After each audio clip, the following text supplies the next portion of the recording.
Hello, everybody. Welcome to the Minimalist Podcast, where we discuss what it means to live a meaningful life with less. My name is Joshua Fields Milburn. Ryan Nicodemus is out on vacation this week, but don't worry. We got Malabama here. Hi, everybody. We got TK Coleman. Hey. Oh, we got a special guest, too, coming up today on this free public minimal episode. We're joined by the philosopher and radical theologian, Peter Rollins. And together we're going to talk to a listener about misery and letting go of trauma. We'll also have an outstanding lightning round, a listener tip, and added value segment for you. You can check out the full 3-hour maximal conversation of episode 354, where we answer 4 times the questions and we dive deep into 7 simple living segments. That private podcast episode is out right now at theminimalists.com/private. Your support keeps our podcast and YouTube channel 100% advertisement free, because advertisements suck. Alabama, what do you got for us? Our first question today comes from Jessica in Denver, Colorado. My question may sound silly, and before I ask it, I want you to know that I get so much value from your work. But I sometimes wonder why. Why are you so compelled to help people who are wired this way? What is your biggest challenge, and what is your biggest takeaway? I'm interested in the answer to this question. And Jessica, by the way, I love this question. Let me tell you why I love the question. Because it's a difficult question. I could make it sound easy. There's a narrative overlay where, I want to help people or whatever. But really the question is the why behind that. You're in it for the money. Well, and the fame. The advertisement suck part. Yeah, I mean, that would be true if we just peppered this whole thing with advertisements. Yes. I'm not allergic to money either, though. Yeah. And so I don't want to renounce that. I don't even want to renounce advertisements. I'm just kind of grossed out by them. I mean, I am sponsored by Bob's Auto Mechanics today. So I'd be interested. I'll give my sort of narrative overlay of this whole thing, Jessica, because I know you're asking me and Ryan isn't here today. But I'm interested in some different answers here. So I think we'll get a bit existential here with Peter in a moment. But TK, I thought we would start with you. Why do you do what you do? You help people. You feel a desire to create things that help people. Why do you do what you do? One of the things I said last week when we were talking about why we decided to do this is a principle that I govern my life by when it comes to decision making. And that is, in the absence of any logically or morally compelling reason to do otherwise, always do what feels good to you. Always do what feels fun to you. Now, there are some logical reasons for why something might feel fun, and you say, I'm not going to do that. There are some morally compelling reasons for why something might give you pleasure, and you say, I'm not going to do that. But in the absence of that, you do what brings you joy. And so for me, work like this, helping people, it's not because I'm a saint. It's not because one day I was busy doing something else, and then the voice of God said, TK, I want you to go podcast and help people. I've always enjoyed work that was like this, even in a different context. I've always enjoyed advocating for other people's possibilities. I've always, I've heard it said before that one of the best ways to figure out what makes you come alive is to figure out what pisses you off, what irritates you, what annoys you, because that gives you valuable information about what you're hardwired to change, the kinds of problems you're likely to enjoy solving. And when I was a kid, I always got irritated when I saw someone who had more possibilities than they believed in. And whenever I saw someone with a self-defeating belief and living a life where they were stressed out, overwhelmed, sad all the time because they didn't see the possibilities they had, I always enjoyed the game of trying to convince them that they had the permission and the power to be the predominant creative force in their own lives. And so I'm playing that game. I enjoy doing this kind of work. I'm not convinced that it's the only thing that I could do, or it's the one right thing for me to do, or that it's morally good. It's what I enjoy. It's like playing basketball or playing the piano. Pete, I brought you on the podcast a few months ago to talk about suffering, another joyous topic. Yeah. And what I've learned is that healing is often at the terminus of suffering, or suffering can lead to healing in some way. And so I think if I were to give a sort of answer that comports with how I feel today, is it feels good to see people heal. And sometimes when I create something, it helps someone heal their relationship with their stuff, their relationship with their clinging, their relationship with other people, their relationship with money, and healing those relationships, not fixing them, not repairing them, but actually seeing that healing within someone. And it feels good for me. So this isn't completely altruistic either. And I want to be clear about that. What I do isn't, I'm just serving the greater good. Yes, but it also feels good to serve the greater good in some respect. But I'm interested, why do you do what you do? Because you're a radical theologian, you're a philosopher, and you sometimes share some things that are considered to be controversial. And it seems to me to be easier to just not share those things at all. Yes. Yeah, it's a good question. I was first of all thinking, what do I do? And then why do I do it? But you've said it very well. Actually, I'll have to write that down. Next time someone asks me what I do, radical theologian, philosopher. I was reminded of a story of a guy who goes on a sea voyage, and he washes up on this shore, and he goes into this town and he starts to preach, and he preaches this message. And at first, lots of people listen to him. But after he's been there for a few months, he becomes, pretty known. People stop paying attention, but still this guy keeps preaching his message. And eventually someone comes up to him and says, no one's listening to you. Why do you keep singing this song? Why do you keep preaching this message when it's obvious that nobody really is paying attention? And he said, well, at first I thought I was doing it for the people. But he said, then I realized that the message I preach is for myself. And that's kind of how I feel about a lot of our work, is that our work is often a way of self-healing. Reminding ourselves of something or speaking to some dimension of ourselves. So, for example, if I'm always talking about how to embrace lack, how to kind of get free from frenetic pursuits of kind of whatever, I go well, maybe I'm the person who needs to receive the message. Just like if you write a love letter, often you don't even have to send it because you think you're writing it for somebody else, but you're really writing it for yourself. So, and even if you do send it, you probably read it 10 times, 20 times. The other person might read it once, because the love letter always, Lacan says, reaches its destination, because its destination is not the other as such, but in a sense, it's yourself. That's beautiful. So good. I think about, I teach a writing class. howtowritebetter.org. It's an online writing class. And what I learned, I started teaching that a decade ago, back in 2012. And I noticed, especially the first 2 or 3 years, my writing improved dramatically from teaching the writing class. Because in a way I was beginning to, I had to pause. It's like a baker who bakes a cake and they don't know how they do it. If they need to give someone else the recipe, they have to stop and say, I need this much flour. I need to do it in this sequence. I need to bake it at this temperature, this much sugar, this much chocolate goes into the cake.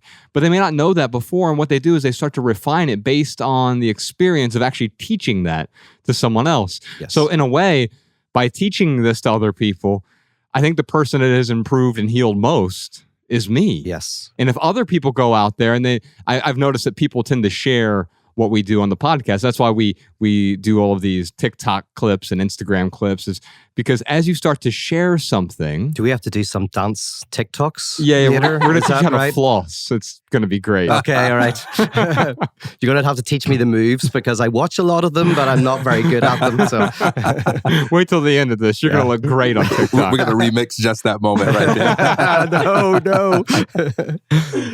Anyway, Jessica, I'd love to send you a copy of our book, Love People, Use Things. It's about healing the 7 essential relationships in our lives. Ryan and I wrote this. We finished it during the pandemic. And what I realized in a way, this was a pandemic preparation manual, but in the sense that we all are going through our own individual pandemics. We have all of these tragedies with our finances. So healing the relationship with our money, healing our relationship with our values, with ourself, with other people, with our stuff. And so I'd love to send you a audiobook version. If you like our podcast, you'll enjoy the audiobook of Love People, Use Things. Or if you want the book or the ebook, be happy to send those to you as well, Jessica. Malabama will reach out to you and get you a copy of that book. By the way, you know what time it is, Malabama? Yes, I do. It's 10:44. No. It's time for the lightning round. Oh. This is where we answer your questions from Well, your text message questions, 937-202-4654. You can text your questions, your comments. Those texts go right to our phone. So we respond to you on the podcast or maybe even via our phone. Olivia has a question for us. How do you avoid the regret of not getting the best souvenirs for your loved ones? After a recent holiday, I came back feeling guilty for not bringing special items to give to relatives that weren't able to go with me. Now, Pete, you probably remember this. We try to do our best during the lightning round to answer questions with a short, shareable, less than 140 character response. We put the text to these minimal maxims in the show notes so you can copy and share our pithy answers on social media if you like. And you can find all of our minimal maxims in one place, minimalmaxims.com. I have something pithy and then we can just unpack it. Because I was talking to TK about this yesterday. You had something great on this as well. But here is, so I was walking through my new town that I moved up to in Ventura County, and we were walking around with my wife yesterday, and I saw this consignment shop. And I peeked in the window. They were closed. Bex and I were sort of looking like two kids at Christmas in the window. And I saw just so much junk in this consignment shop. And there's this old apothegm that one man's junk is another man's treasure. But I think I'd like to update that for today's standards. And so here's something pithy for you. One man's junk is usually another man's junk too. Mm-hmm. And so these people were trying to get rid of their things, and occasionally someone might find a treasure in there. But quite often the things that we're holding on to, we continue to hold on to it even though it's junk, thinking, oh, someday someone might get something out of this. But the truth is most of the things that we have amassed aren't going to add value to most people in our lives. And I think that's certainly true with souvenirs. Whenever we travel somewhere. In fact, I was going to try and get Ryan on the phone to answer this question with us. He's up in Yellowstone right now, and he has no phone service. And so I couldn't even get him to phone it in. And anyway, it took me a minute, man. Yeah. It took me a minute. I don't want that comedic genius to go unappreciated. Yeah. I don't want the audience to think we... Can we add a laugh track? That's me. I am the lag track. I also had a lag. Yeah. I'm just slow, man, but it was good. So what I'll tell you, though, is he is collecting something there. It may not be souvenirs. It may not be fridge magnets or postcards or little plastic statuettes that are made in China. That was the most fun thing when I went to, I saw Mount Rushmore for the first time, but their entire city's predicated on selling you like made in China figurines of Mount Rushmore. Oh, yeah. And what I noticed is that, this is just junk. And we, in the moment, think we want the thing. But after the fact, that desire to possess the thing doesn't just dissipate, but it's completely gone. And we wonder, why did I even want to pick this up in the first place? But you do pick up something different, TK. You want my pithy, or you want me to comment on that? Yeah. Okay. Yeah, let's get short. Let's get attenuated. Okay. Okay. So my pithy is sometimes the best gift is a good story. If you think about, this is the unpack. If you think about what a gift is, it's really a form of crystallized appreciation. It's an effort to say, I like you, I love you, or I see you in the form of an artifact, right? Here's a little golden coin. Here's a pen that I got out of a gift shop. Here's a button. And it's a physical thing that concretizes this intangible sentiment that I feel towards you.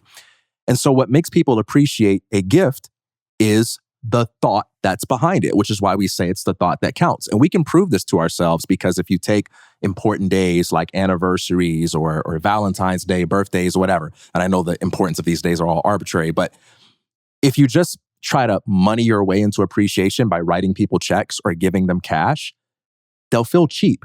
Even if the money you're giving them exceeds the monetary value of a creative gift. And why is that? Because people know the difference between something that requires the input of energy, thought, and time versus you just trying to buy your way out of something or buy your way into a friendship. No one wants to feel like they're being bought. They want to feel like you did something that made you really think about them. So when you take the time to put together a playlist of songs on Spotify, right? TK, this episode is brought to you by not Spotify. and you say, here's a playlist of songs that reminded me of you. People say, wow, man, Thank you. That means a lot because you really had to think about them and put some time into that, even though you spent no money on them versus just buying them something because it was expensive, like you're trying to impress them with a price tag. So how can you use that observation to overcome this fear that when you go out of town, you're not getting something nice for the people that you love? Well, since it's the thought that counts, give them the gift of thought. When you come home, write them a letter. Doesn't have to be more than 1 page, but take some time to think about an experience that you had, a place that you visited, a conversation that you had, something you observed that made them think of you. And tell them a little story about how you felt like they were with you in spirit while you were on the road and how you saw this clock or you met this person in a coffee shop and they said something that made you think about them and how much they mean to you. And you wish that they could have been there and you hope that maybe one day they'll be able to go there with you in the future. But even if they can't, they were with you through that moment. I guarantee you, people are going to remember something like that much longer than they would a button that they'll eventually throw away. And by the way, if your friendships require you to buy expensive gifts in order to maintain them, the friendship is already dead. Wow. Lovely. Can I long or short? Yes. On this one, I can only do long. Short, long, I'm allowed to? Yeah. Okay. It can be long if it's good. Yes, if it's good. Well, that's not going to be don't good. do anything it's with that not going to be good. I was thinking of, like, when you were talking, there's a very famous phrase by Freud that a lot of people know is, near the end of his life, he wrote this letter. And in the letter, he said, "What does a woman want?" Right? And there's even a movie called What Does Women Want, or something with Mel Gibson. So this is a famous phrase of Freud. What does a woman want? And a lot of people see this as Freud going, just not understanding women or whatever. But he was actually, one way of understanding what he was doing and what he meant by that phrase is he noticed something that was more obvious in feminine structure than masculine structures. And then what later French psychoanalysts did is they showed how this question is, what do people want? So what does women want led to what do men want? What do all of us want? And what Freud noticed, which is very interesting, was he noticed that a lot of the women he was talking to, what they desired is what the other desired.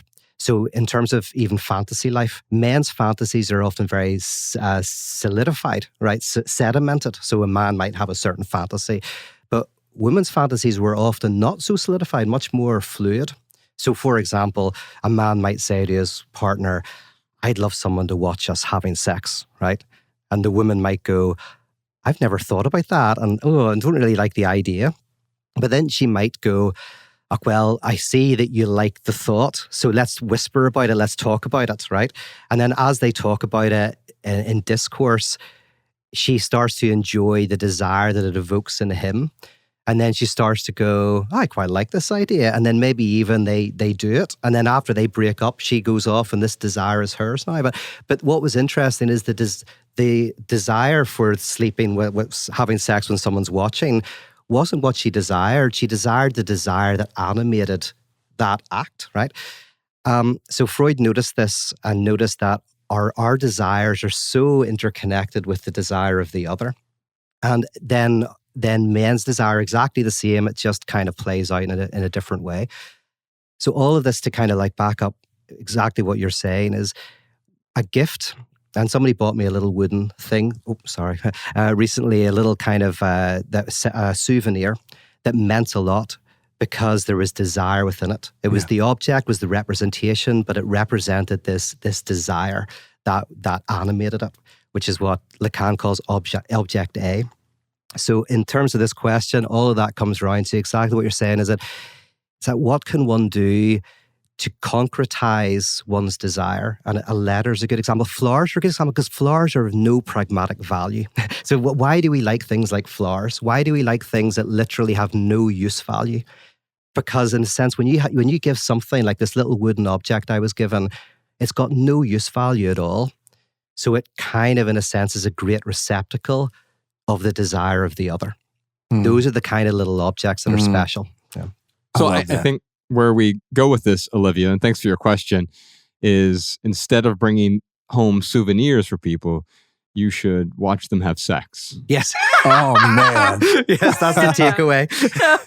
Hey, Josh, who was that writer who said something like, forgive me for writing a letter that's so long I didn't have time to make it short? It's often attributed yes. to Mark Twain, Samuel Clemens. Yeah. And the reason that we do that, or the reason that we often write something that is so verbose, is because we didn't have time to attenuate it, to edit it, to make it something pithy and short. But what I like about this segment is it allows us to do both. Yeah. To have something pithy, but then also let's expand on it in a way that is meaningful. And my pithy response is, you're too nice. Just forget about everybody else and have a good time. Okay, so that's my short one. The long one was about the desire of the other's desire, but the short one is just enjoy yourself. Don't worry about them. Alabama, we got so much more to talk about today, but what do you got for us first? Here is a minimalist insight from one of our listeners. Hello, my name is Amberly. I'm from Louisiana, and I wanted to tell y'all about a company that I find a lot of value in. It's called United by Blue, and they I'm not getting anything from them for saying this. I just really enjoyed the company. I bought a backpack from them a couple of years ago, and I love it. It's really great, and I'm finding a lot of value in it.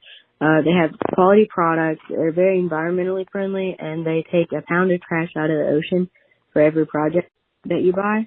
Thank you. And thanks for everything y'all do. Y'all are great. Real quick for right here, right now, here's one thing going on in the life of the minimalists. Let's describe this to Peter in a way that will resonate with him, because what we're doing here is we're doing something called Sunday Symposium. And we're doing this once a month in Los Angeles. You were at our last Los Angeles event. Yeah. It was an amazing event. Oh, yeah. This gathering of people, some really vulnerable, open, honest questions. And so we want to recreate that in a way. TK has been out on tour with us, and we've done a bunch of different cities together. Ryan and I have done 10 different tours over the last 12 years. And what we realize there is that sense of community, connection, meaning, purpose. When we break down the walls of the glowing screen, the glowing screen's nice. It enables us to communicate with a lot of people. But this goes a step further. And so, TK, if you were to explain the Sunday Symposium to Peter to try to entice him to maybe come to our second or third one, he can be our special guest there, what would you tell him? It's like going to church without everything you hate about going to church. When people go to church, you can't really define that by just one thing, right? Is it the sermon or the homily? Yeah, it's about that. There's somebody that's going to do some talking about life and maybe a little philosophy and a little comedy. Is it about the people that are there? Yeah, there's going to be some of that and some opportunity to connect with them. You know, is it about the music and the singing? Yeah, there's going to be some of that, but you can't reduce it to any one of those things, because if you do, all you got is a lecture, or all you got is a concert, or all you got is a stand-up routine. It's the magic that happens when you bring people together with a combination of structure and spontaneity and say, here's what we're going to do, but we're going to do it together playfully with an effort to see what we can discover. And this is born out of a need to, get out of our homes and have a reason to go out, which is what we're all looking for, but without having to rely on conventional excuses.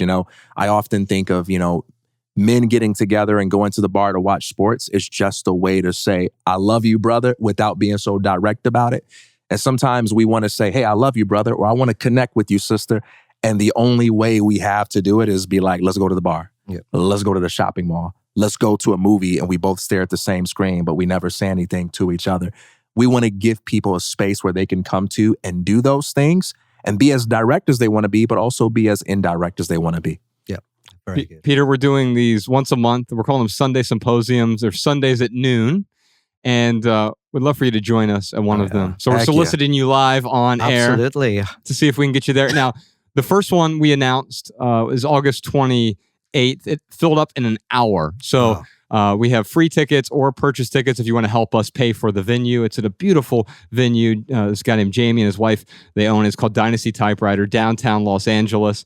Filled up in an hour, but get yourself on the wait list so you can hear about the future events. We're going to do this every month where you show up and you called it church without religion in a way, right? Because although it's religious in another sense, this is something that Pete taught me, is the religion, the root of that is liturgy or ligament, to bind things together. What do you love about the live events? Oh yeah, and I started off with live events before I started writing books, bringing people together. I'll say, yeah, one thing is if we could do this stuff without art and music and community, that would be great. I would say don't meet up, whatever. But the problem is we do need arts and music and spoken word in order to help us. And so we're liturgical creatures. There's the old story about this guy who thinks he's seed. Literally thinks he's seed on the ground, and he goes to a psychoanalyst. And after a year of psychoanalysis, he realizes he's not seed. He's a human being, right? A human being. And he leaves. And about a month later, he's comes back and he's knocking on the analyst's door. The analyst opens the door. The guy's crying. He says, "What's wrong?" He says, "Well, my next door neighbor's got chickens and I'm terrified they're going to eat me." And he says, "But you're not seed. You're a human being." And he says, "I know that, but do the chickens know?" Right? I know, like there's no ghosts, right? But I act as if there is whenever I hear a creak at night. I know a car won't make me more attracted to the opposite sex or fulfill me in some way, but the advertisers believe it. We believe through the other often. Like, you might not believe in Santa Claus, but as long as your kids believe in Santa Claus, you get the pleasure of the belief in it, right? We're creatures who can be caught up in stuff. So one more story, it's very quickly. This guy, Seamus, who goes to the pub and he's drinking beer and he always orders 4 pints of Guinness. And then one day he comes into the pub and he orders 3 pints of Guinness. And the guy says, "Listen, don't mean to pry, Seamus, but you always buy 4 pints of Guinness, drink them and then go home. This week you buy 3. What's going on?" Oh, he says, "I've got a father and I've got 2 brothers, all different parts of the world. And so I have a drink for my brothers, my father and myself.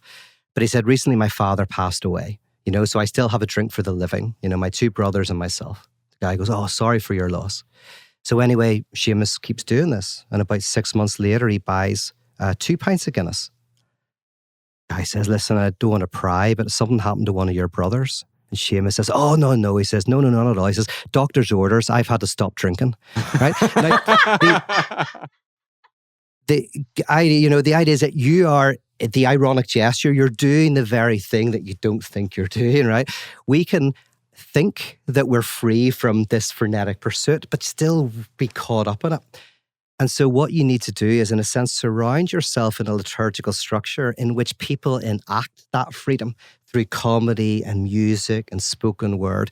And we come together and we create what could be called a TAZ, a temporary autonomous zone, a space in which we live as though we are freed from this frenetic pursuit. Just a theatrical performance. We act as if. And as we leave that space, if we do that every week and every month, and we do that for a long period of time, eventually we find that we can incarnate it. So yeah. Well, come join our TAZ. It's sundaysymposium.com. You can get on the wait list right now. We'll let you know as soon as the tickets, both free and paid tickets, open up. You're welcome to contribute or you're welcome to attend for free. It's limited to 200 people. We're trying to keep this relatively small at first. And so you're welcome to join us. sundaysymposium.com. For our added value this week, to wrap things up, this book is what introduced me to Schopenhauer, and it's 2 books in one, The Wisdom of Life and Counsels and Maxims. I'm just going to read a 1-line sentence. So we've spent the last 3 hours talking about and around Schopenhauer, about misery, about philosophy, about pessimism, about trauma, and so much more. And what I loved about his work is it blended the Eastern philosophy and the Western philosophy for the first time. Mm-hmm.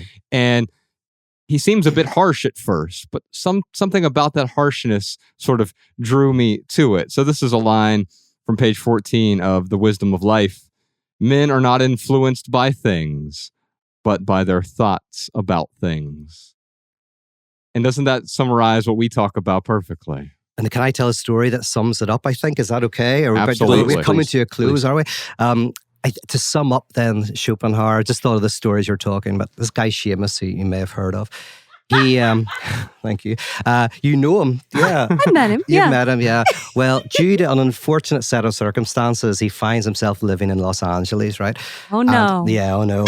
And he finds himself hanging out with a spiritual community, right? Typical LA spiritual community. So they're into vegan diets, raw food, they're into psychedelics, and they're into, of course, polyamory, right?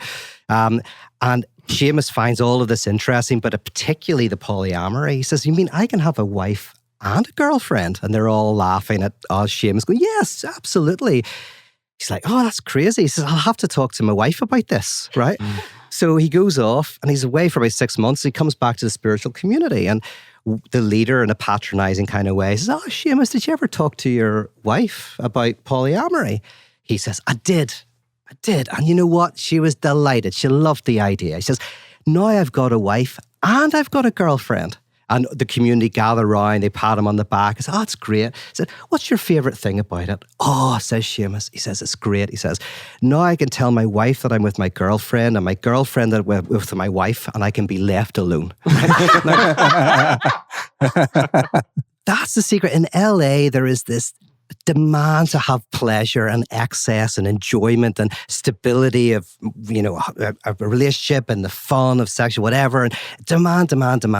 What Seamus found was a way in the God of the demand to enjoy. The God of the demand to enjoy in LA found a way to carve out a space to just be. That's kind of Schopenhauer in a nutshell. We'll put a link to this book in the show notes. For our final added value this week, I stumbled across this band on Instagram, and they're called Dwellers. And this song is called You're Gonna Cry. And it's really a song about the fundamental okayness of misery. I love this line from the song. You're gonna cry, we're gonna die, but it's all right. And I think that sums up this whole episode today. So enjoy this song from Dwellers. It's called You're Gonna Cry. Or if you're watching the video version on YouTube, you can check out the link somewhere above my left shoulder. By the way, we got a bunch more surprise questions this week on the private podcast, like, what are the dangers of minimalist design? How do I untangle who I am from what I do for a living? How would the minimalists spend their money if they won the $87 million lottery? Plus a million more questions for Peter Rollins and the Minimalists. And if you want to hear all that, check out the Minimalists private podcast this week. Visit theminimalists.com/private or click the link in the description to subscribe and get your personal link so that our weekly maximal episodes play in your favorite podcast app. You'll also gain immediate access to all of our archives, recordings of live events, weekly home tours, and our private community of thousands of open-minded minimizers like you. If you have a question or comment for our podcast, give us a call, 406-219-7839, or email a voice memo to podcast@theminimalists.com. You can follow The Minimalists on TikTok, Instagram, Facebook, and Twitter @The Minimalists.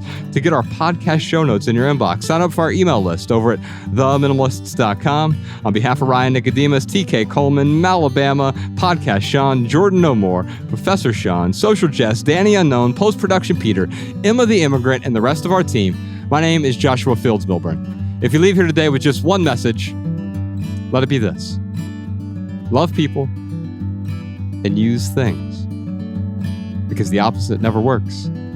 Thanks for listening, y'all. We'll see you next time.